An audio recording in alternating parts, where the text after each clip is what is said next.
Frères et sœurs, bonjour. Nous écoutons la catéchèse du pape François à Rome le 22 août 2018. Nous continuons les catéchèses. Sur les commandements. Et aujourd'hui, nous affrontons le commandement « Tu n'invoqueras pas en vain le nom du Seigneur ton Dieu ».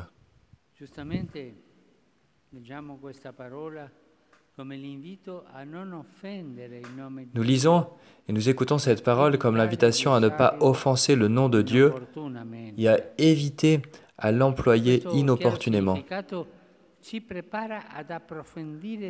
Cela nous prépare à mieux approfondir ces belles paroles. Ne pas invoquer en vain le nom du Seigneur notre Dieu. Écoutons-les encore mieux. La version « tu n'invoqueras pas » veut dire explicitement, en hébreu comme en grec, « tu ne prendras pas sur toi ». Tu ne prendras pas en charge.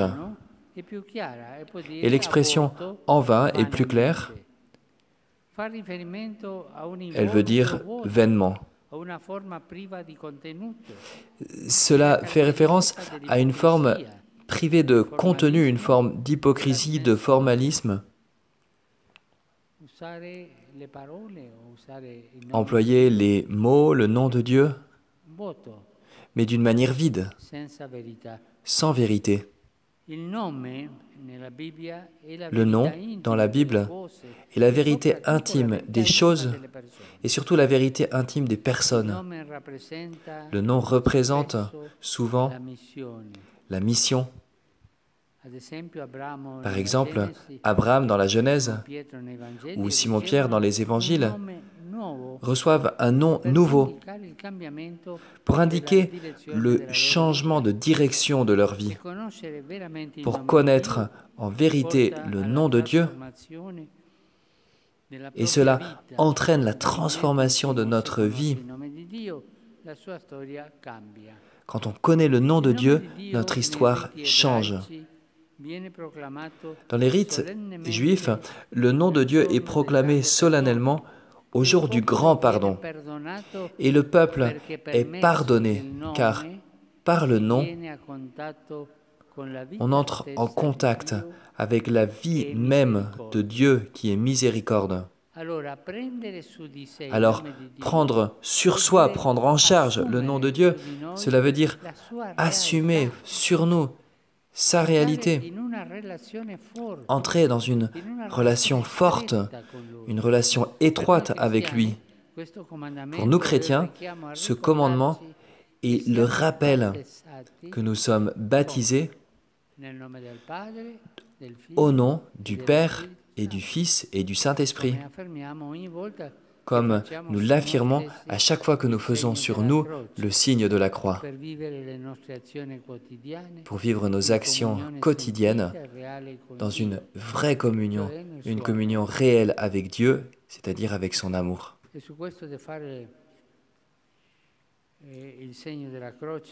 Et je vous ai déjà parlé de ce signe de la croix. Je voudrais le redire encore. Apprenez aux enfants à bien faire le signe de la croix.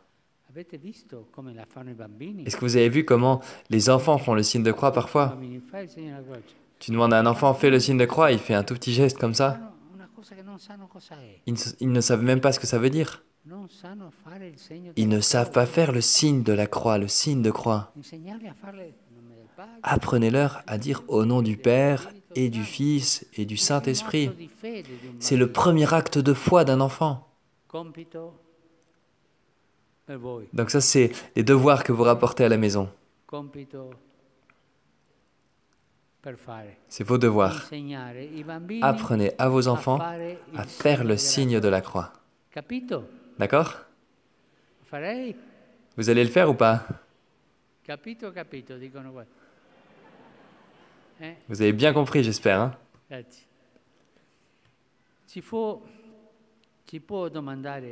Et alors nous pouvons nous demander, est-il possible de prendre sur soi le nom de Dieu de manière hypocrite, comme si c'était une formalité privée de sens? Et oui, malheureusement, c'est possible. Est-ce qu'on peut vivre une relation fausse avec Dieu? Eh bien, Jésus lui-même le disait quand il parlait aux docteurs de la loi. Ils accomplissaient les choses, mais ils ne faisaient pas ce que Dieu voulait. Ils parlaient de Dieu, mais ils n'accomplissaient pas la volonté de Dieu. Et le conseil que Jésus donne, c'est de faire ce qu'ils font, mais pas de faire ce qu'ils disent, mais pas ce qu'ils font. Peut-on vivre une fausse relation avec Dieu comme ces gens? Oui, malheureusement. Et ce décalogue invite à une relation avec Dieu qui ne soit pas fausse, qui soit sans hypocrisie, une relation où nous lui faisons confiance avec tout ce que nous sommes. Finalement, jusqu'à ce que nous ne risquions pas notre existence pour le Seigneur, nous restons dans les théories. Voilà un christianisme qui touche vraiment le cœur. Que Dieu soit une réalité dans notre vie. Pourquoi les saints sont-ils tellement capables de toucher les cœurs? Eh bien parce que les saints ne font pas que parler, ils nous émeuvent. Ils émeuvent notre cœur. Elles en sont capables parce que dans ces personnes saintes, nous voyons ce que le cœur désire profondément, l'authenticité, une vraie relation, une radicalité. C'est ce que l'on voit aussi dans les saints de la porte d'à côté. Par exemple, tant de parents qui donnent à leurs enfants l'exemple d'une vie cohérente, simple, honnête, généreuse.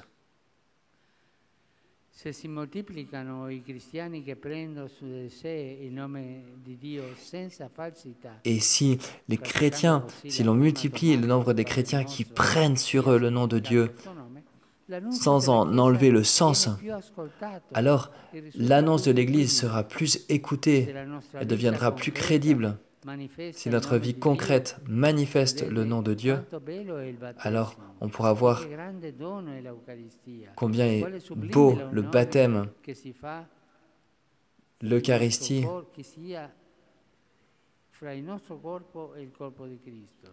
la relation intime qui se lie entre le corps du Christ et notre corps, lui et nous, nous et lui, unis. Ce n'est pas de l'hypocrisie, c'est de la vérité. Ce n'est pas que de parler, que de prier avec les mots, mais c'est de prier avec le cœur, d'aimer le Seigneur.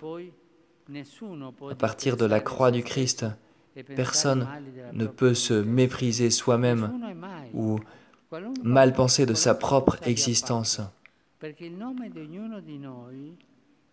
Personne, quoi qu'il ait pu faire, car chacun d'entre nous est sur les épaules du Christ. Le Christ nous porte. Et alors, nous pouvons prendre le nom de Dieu car lui a pris en charge notre nom.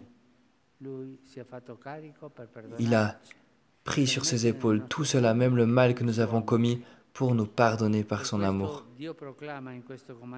Voilà pourquoi Dieu proclame dans ce commandement, « Prends-moi sur toi, car moi, je t'ai pris sur moi, je t'ai pris sur mes épaules. »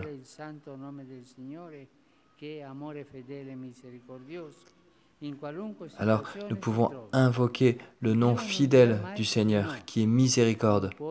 Dieu ne dira jamais non à un cœur qui l'invoque sincèrement.